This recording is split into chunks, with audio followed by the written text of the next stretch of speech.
madrama si Cayetano. Galit na galit si Alan Peter Cayetano nang tanungin if the Senate was under attack. Sabi niya, if may nagpuputok ng warning shot, hindi ba under attack yon? Maling-mali ang pangangatwiran.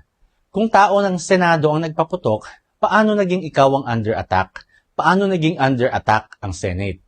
Kung sino ang pinaputokan, sila ang under attack, di ba?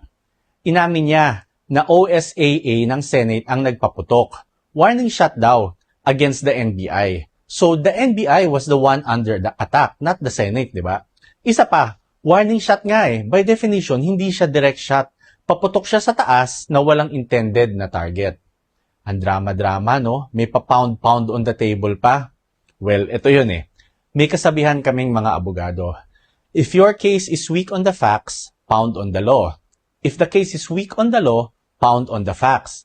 If it's weak on both the facts and the law, pound on the table. Meaning, kapag wala ka ng matinong argumento, dinadaan mo na lang sa galit-galitan, sigaw, theatrics at major drama para ma-divert ang usapan. At alam ni Cayetano yan. Abogado siya, di ba? Kaya pansin nyo, imbis na diretso sagutin ang issue, nagdrama na lang, nag-pound on the table, literally. What a drama queen.